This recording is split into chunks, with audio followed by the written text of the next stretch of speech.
भनीपुरा राजस्थान का एक छोटा सा गांव। वहाँ चंदू अपनी माँ के साथ एक छोटे से घर में रहता था। आज फिर घर में खाने के लिए कुछ भी नहीं है। अब मैं अपने बेटे चंदू को क्या क्या खिलाऊंगी। आज अगर चंदू के पिता इस दुनिया में होते तो हमें भी 2 वक्त की रोटी नसीब होती। बहुत दिन से सूखा चल रहा है, कोई कड़क माल हाथ नहीं लगाया अपन के।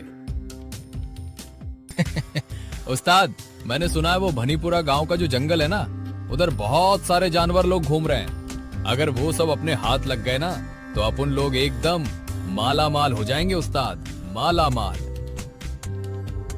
तो फिर देरी किस बात की है उस्ताद, चलो उधर ही कल्टी मारते हैं और अपना जुगाड़ बिठाते हैं, चलो। चंदू के पिता अब इस दुनिया में नहीं थे। उसे इस बात का एहसास होने लगा था कि पिता का साया ना होना कितना बड़ा दर्द होता है। गांव के बच्चे अपने पिताओं के साथ खेलते, उनके साथ बाजार जाते और खूब मस्ती करते। चंदू बस दूर खड़ा उन्हें देखता रहता। कई बार उसके मन में सवाल आता, अगर पिताजी होते तो क्या मेरी जिंदगी भी ऐसी होती? उसकी माँ दिन रात मेहनत करके घर चलाती थी। पूरा दिन बस काम। शाम होते होते उनका पूरा शरीर थक जाता, लेकिन चेहरे पर हमेशा मुस्कान रहती थी, क्योंकि वो जानती थी अगर वो टूट गई तो चंदू भी टूट जाएगा। कमला घर लौटी। उसके कदम लड़खड़ा रहे थे। माँ, क्या हुआ? कुछ नहीं बेटा, बस थोड़ा थक गई हूँ। चंदू ने पहली बार अपनी माँ की मेहनत को गहराई से महसूस किया। स्कूल से लौटते वक्त चंदू उदास था। घर जाने के बजाय वो गांव के बाहर पुराने पेड़ के नीचे जाकर बैठ गया।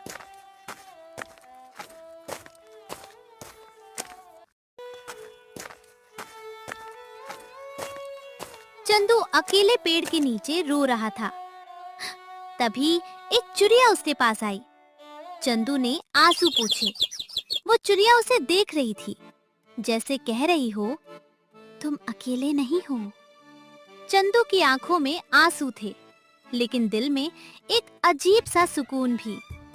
उस दिन से चंदू हर दिन चिड़ियों को रोटी देने लगा। यहीं से शुरू हुई एक अनोखी दोस्ती। एक दिन घर में 2 रोटी ही बची थी। एक रोटी चंदू की माँ ने खा ली और एक रोटी उसने अपने बेटे चंदू को दे दी। खा ले बेटा, आज बस यही बचा है।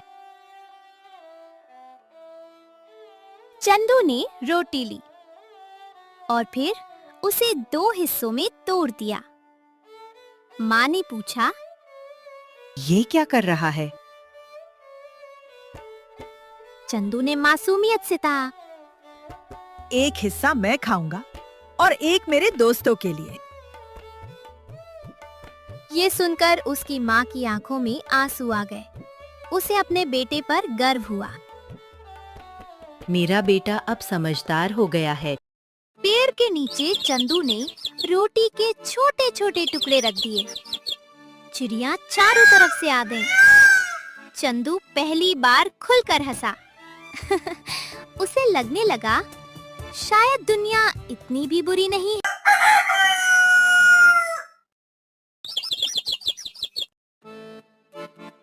अगली सुबह चंदू जल्दी उठ गया। आज तो तुम्हारी स्कूल की छुट्टी है। माँ, मैं अब बड़ा हो गया हूँ। अब मैं भी काम करूँगा।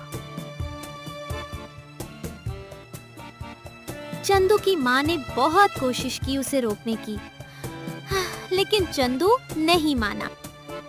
चंदू गांव के बाहर जंगल की तरफ जाने लगा।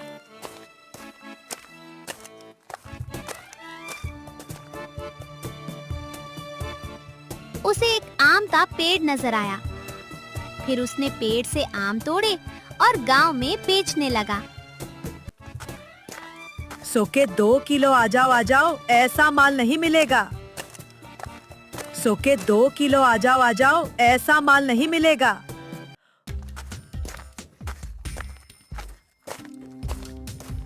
वाह उस्ताद, यहाँ तो माल ही माल है।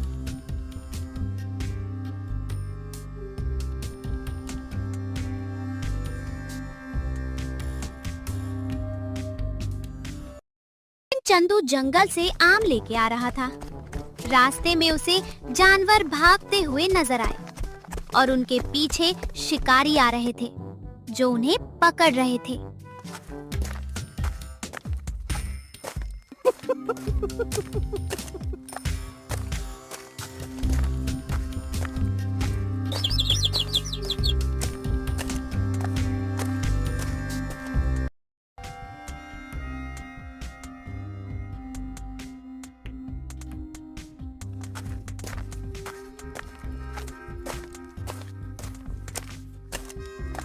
ऐसा मत करो।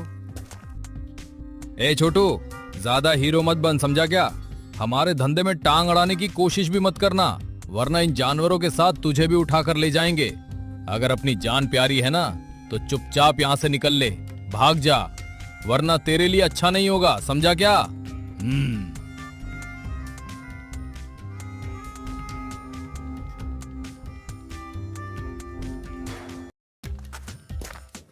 आज तो बड़ा माल हाथ लग गया उस्ताद।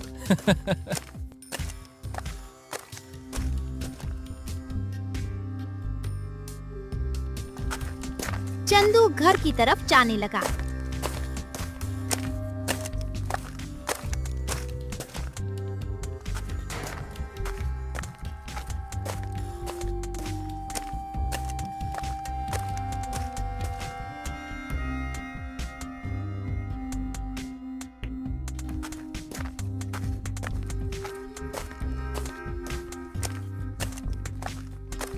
क्या हुआ बेटा, तुम इतने उदास क्यों लग रहे हो? माँ, अब मैं सिर्फ मेहनत नहीं करूंगा, मैं कुछ बड़ा बनकर दिखाऊंगा। क्या बनेगा बेटा? ऐसा इंसान जो जंगलों की रक्षा करेगा।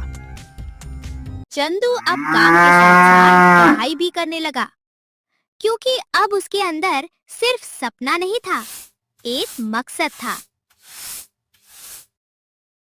सालों की मेहनत के बाद चंदू बन गया वन विभाग का अफसर।